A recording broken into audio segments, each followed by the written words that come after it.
Hey, Lily. Wow, it feels like forever. How's it going?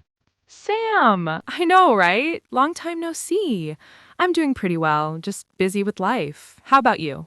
Same here. Busy, but in a good way. I've really missed sitting down and recording together. Me too. It feels so good to be back and talking again. And to everyone listening, thanks for coming back and spending your time with us today.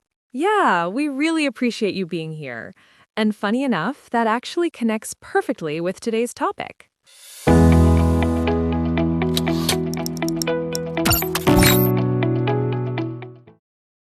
So, today we want to talk about something that honestly hits all of us at some point in life: not wasting our time. Yeah, because no matter who you are or where you come from, time is the one thing we all get the same amount of every single day. But somehow we all use it so differently. Some days it feels like time just flies by, and other days we look back and think, wow, where did all that time go? And sometimes we don't even realize we're wasting time until it's already gone. Exactly. It's not always about doing nothing. A lot of the time we're actually busy, just busy with the wrong things. Things that don't make us happy, don't help us grow, and don't really move us forward. So in today's episode, we're not here to judge or tell you what to do. We just want to have an honest conversation about what it really means to waste time, why it happens to all of us. And how we can slowly start making better choices with our time in a way that feels realistic and kind to ourselves. If you've ever felt stuck, overwhelmed, or like life is just passing you by, this episode is for you. When people hear don't waste your time, a lot of them think it means you have to work all the time, hustle nonstop, or always be productive. Yeah, like if you're not busy every minute, you're doing something wrong. And that's just not true. Resting, relaxing, watching a movie, or hanging out with people you love, those things aren't a waste of time at all. They actually help you recharge. The problem is when we spend hours on things that leave us feeling tired, empty, or stressed afterward. For example, imagine coming home after a long day. You tell yourself, I'll just check my phone for 5 minutes. And suddenly, it's 3 hours later. It's midnight, and you're wondering why you feel even more exhausted than before. That's the kind of time waste we're talking about, when time slips away without giving you rest, joy, or growth. Another example is staying in relationships or situations that you know aren't good for you. Maybe it's a job you hate but are too afraid to leave, or a friendship that constantly makes you feel small. You keep hoping things will change, but deep down, you know it's draining your energy every single day. And the scary part is you don't notice it at first. It happens slowly. That's why time is so valuable. Once it's gone, you can't get it back, pause it, or rewind it. So the real question isn't, am I busy? It's, is what I'm doing worth my time? And that question alone can change how you live your life. Let me tell you a story. A few years ago, my days all looked the same. I'd wake up, grab my phone, and immediately start scrolling. Before I even got out of bed, I was already looking at other people's lives. I saw people my age doing amazing things, getting promoted, traveling, starting businesses, living what looked like perfect lives. And without realizing it, I started measuring my own life against theirs. Instead of asking what I wanted, I kept asking, why am I behind? That question followed me everywhere. It followed me to work, into my free time, even into my sleep. I spent so much time comparing that I stopped creating. I stopped learning new things. I told myself I was tired, but the truth was I was drained from thinking too much and doing too little for myself. One night, I looked at my screen time report and felt shocked. Hours every day gone, and I couldn't even remember what I had watched. That was the moment I realized I wasn't resting. I was wasting time. And worse, I was wasting it feeling bad about myself. So I started small. I unfollowed accounts that made me feel insecure. I picked one thing I cared about and gave it my attention. And slowly, I felt lighter. I learned that comparing my life to others was stealing my time, my focus, and my peace. My story's a little different, but the feeling is the same. For a long time, I believed that being a good person meant always being available. If someone asked for help, I said yes. If someone needed my time, I gave it, even when I was exhausted.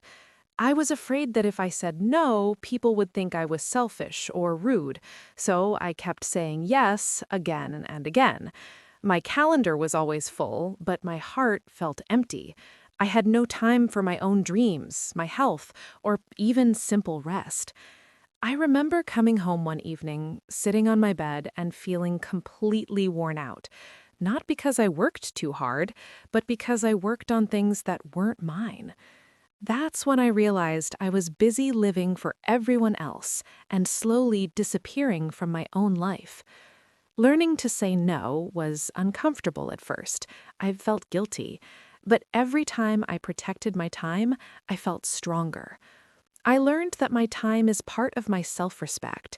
And once I started choosing where my time goes, my life finally started moving forward. If you're listening right now, I want you to pause for a second and ask yourself one simple but powerful question. Where does my time actually go every day? Not where you think it goes, but where it really goes. Your mornings, your evenings, your quiet moments. A lot of us feel like we don't have enough time, but often the problem isn't time, it's awareness. That's why the first step isn't changing everything, it's noticing. You don't need to completely turn your life upside down overnight. Real change doesn't work like that. Just start small, start honest. Maybe it's waking up just 20 or 30 minutes earlier and using that time for yourself, not your phone. Maybe it's reducing screen time before bed so your mind can actually rest. Or maybe it's choosing to read a few pages, learn one new skill, journal your thoughts, or simply sit in silence. Resting properly is also productive. Burnout is often a sign that we've been giving our time to the wrong things. Another important step is learning to protect your time. That means setting boundaries, saying no when something doesn't align with your energy or your goals. Choosing yourself doesn't mean you stop caring about others. It means you care enough about yourself to not disappear in the process. When you use your time intentionally, even small changes can lead to big shifts. So be patient with yourself. Growth takes time, and time deserves respect. Before we wrap up, let's quickly go over 5 useful vocabulary words from today's podcast. Yeah, these are words you'll hear a lot, and they're really useful in daily life. The first one is precious. When something is precious, it means it's very valuable and important. For example, we always say time is precious, so we should use it wisely. Next is drain. To drain something means to take away your energy or strength. Negative habits or toxic situations can really drain your energy without you noticing. The third word is invest. To invest means putting your time or effort into something now so it helps you in the future. For example, when you invest your time in learning new skills, it usually pays off later. Another important word is mindset. Mindset is simply the way you think about things. Having a positive mindset can make a huge difference in how you grow and handle challenges. And finally, value. Value means how important something is to you. So try to spend your time on things you truly value, not just things that keep you busy. At the end of the day, life isn't about how busy you look. It's about whether your life feels meaningful to you. You don't have to run someone else's race or live up to anyone else's timeline. Use your time to learn, to grow, to heal, to rest, and to love in ways that truly feel right for you. Because every minute you spend is a piece of your life you'll never get back. So be gentle with yourself and be intentional with your time. We really hope today's conversation helped you pause and think about how you're spending yours. Thank you for sharing your time with us. It means more than you know. We'll see you in the next episode. Take care. Bye. See you soon. Bye-bye.